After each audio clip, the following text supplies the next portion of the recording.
And next, we have Marty Rubin from Concerned Residents Against Airport Pollution.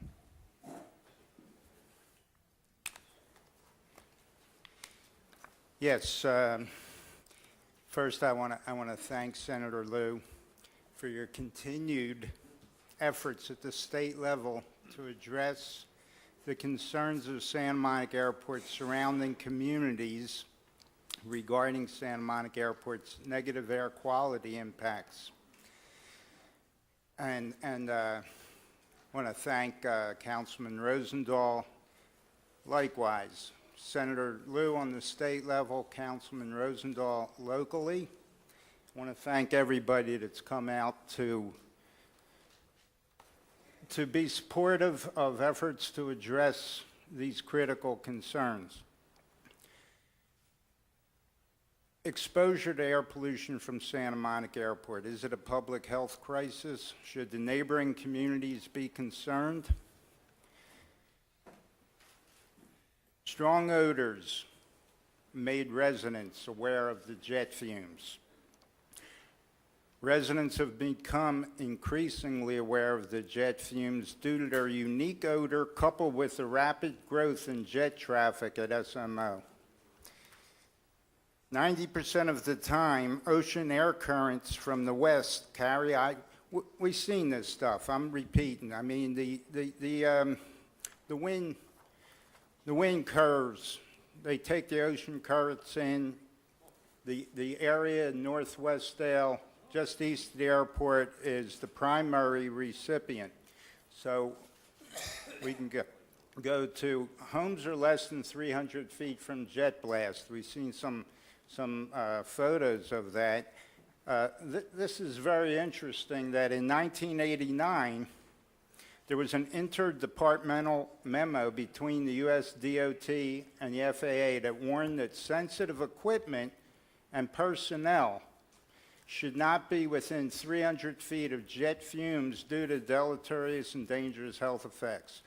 The fact that there existed homes on both sides of the runway situated less than 300 feet from the jet blast was not even taken into consideration. Here you see a view of the west side of Santa Monica Airport. Shows Santa Monica homes less than 300 feet from the, and by the way, you see the white area there at the end of the runway is where the jets blast off from. They need the whole runway to blast. That's it. There is no buffer zone. So the next slide shows the east side airport. Homes are actually a little bit closer from that blast area. And the yellow line there, that's actually the border of Santa Monica and Los Angeles. So there's an area of the airport, ironically, where the jets blast off from that's situated in the city of Los Angeles. Now we heard about from Dr. Freunds that the closer you are to a source, the greater the pollution. So in this next video,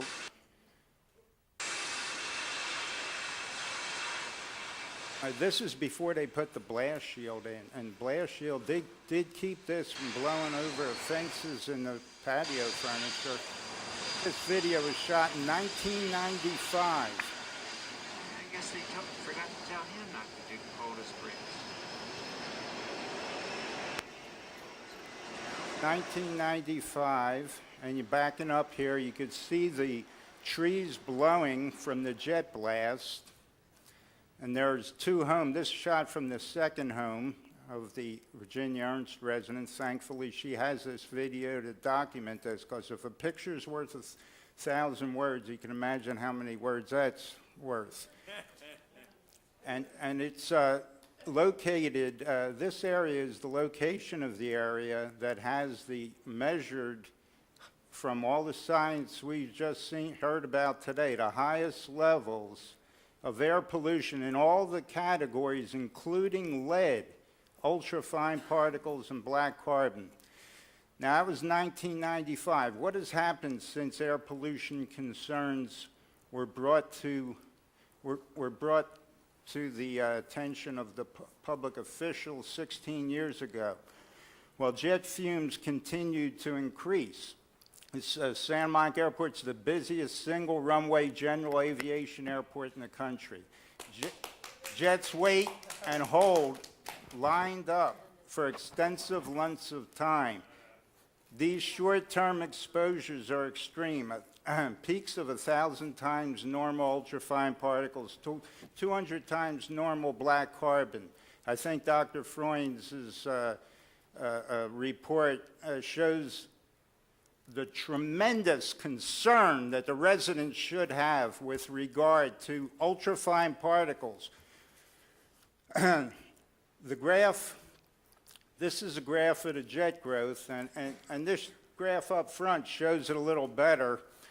The great increase in the jet traffic at Santa Monica Airport. I want to refer to this a little later on again.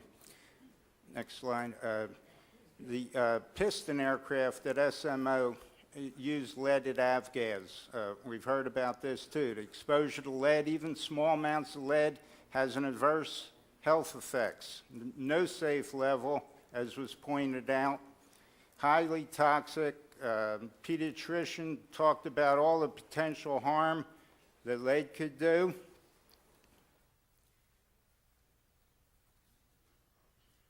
So the piston aircraft all use leaded avgas. And a recent study in North Carolina showed that the closer you are to an airport, a direct correlation with the levels of lead in the blood of children. This is actually the report that, in my mind, was the catalyst to this hearing that Senator Liu convened tonight. Now, it was talked about by Venice, the group just before, the pattern flying by the flight schools. I hear anywhere from 30 to 50%. Now, it's possibly 60% of all the operations circle the same area, south of the airport, away from Santa Monica, which is true over Venice, Mar Vista, and West Los Angeles, and they all burn leaded aviation gasoline. I'm not sure if the EPA model took that into consideration, but I'd be interested in that. The air quality studies regarding Santa Monica Airport, as Senator Liu pointed out, there are seven studies in 11 years, 4 in the past 2 or 3 years. We had the Bill Piazza with Los Angeles Unified School District Risk Assessment, which was the I believe the only health risk assessment. The UCLA was a health impact assessment, and it showed significant cancer risk in the downwind community associated with SMO's aircraft operations. John Freund's talked about a study by Ping Ho's son, Jake Block, a science project by a 7th grade middle school student, and what was important about that, or unique, it was an eye-opener to those who always said you can't separate the source of the pollution. They said you can't tell if it's coming from an automobile or a jet. Well, a 7th grader did it, maybe with the help of John Freund's and all, but it really opened the eyes up. Then there was the fantastic study in 2009 by UCLA's Department of Atmospheric and Oceanic Studies that Suzanne Paulson reported on. This was the first real-time study with monitors that used state-of-the-art monitoring equipment, and it put air pollution at Santa Monica Airport on the front burner. The graph shows, this is what Bill Piazza's risk assessment showed. The black first line is just piston aircraft, and the blue line further out is the baseline of what was going on, and the red line was a predicted growth of jet traffic at the airport, which they said would would level off at 10,000 total operations. Next. Well, the 10,000 is the red area. Now, you could see where the jet growth went after that, almost doubling in 2007. What cancer risks were there when the jet traffic was at 18,700 or 500? So,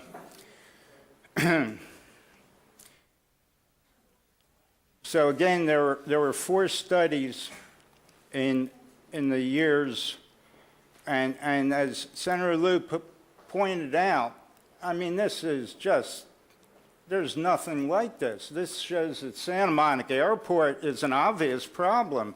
It's being looked at and looked at. So, let's see, I'm sorry.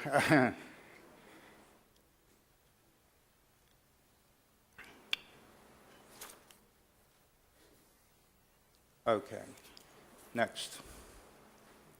Oh, one other thing on the AQMD's last study there, when the airport was closed down, and it showed that the difference in the downwind pollution before and during the airport was closed for runway repairs. I don't think that there should be anybody in the aviation community that can compare automobile traffic to the pollution coming out of a jet with those results. Okay, what about the airport neighbors? Santa Monica Airport neighbors are being exposed to a toxic soup of air pollution from private and corporate jet traffic and from lead in piston aircraft aviation gas.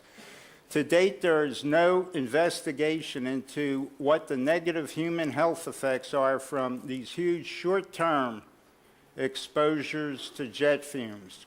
We've heard about how the studies of long-term cancer risk are known, but there's no real focusing in on what these short, huge bursts of pollution can do to human health. And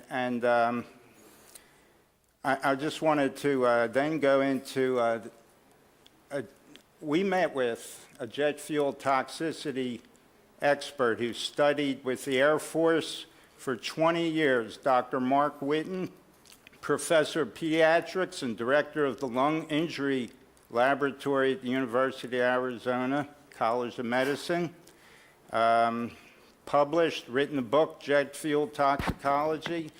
He sent a statement that in his 19 years of jet fuel research for the U.S. Air Force, I only dealt with uncombusted jet fuel in my exposure models. There are 2,000 different constituents in uncombusted jet fuel, including benzene and naphthalene, the ingredient in mothballs that gives them their smell, that have been linked to cancer. I have no estimate how many different toxic constituents there would be in combusted jet fuel. The combustion products of any burning substance, i.e. cigarette smoke, are filled with a huge number of oxygen radicals that are well known to be harmful to living tissue. For example, it is estimated that one exhaled breath of cigarette smoke contains 1 million oxygen radicals. He goes on to say, I cannot imagine what an idling jet engine would be emitting every second in terms of oxygen radicals. However, my best estimate would be in the hundreds of billions of oxygen radicals. This is someone who's an expert in jet fuel toxicity.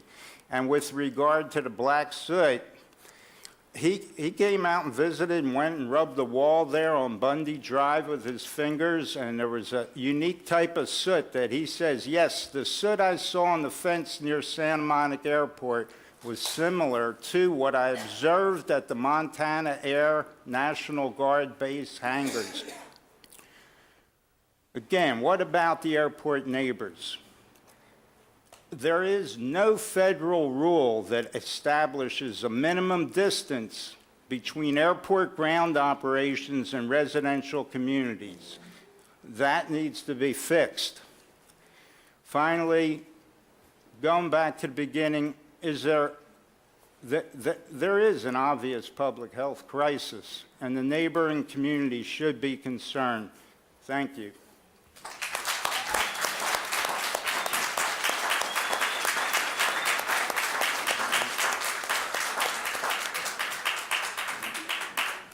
Thank you, Marty.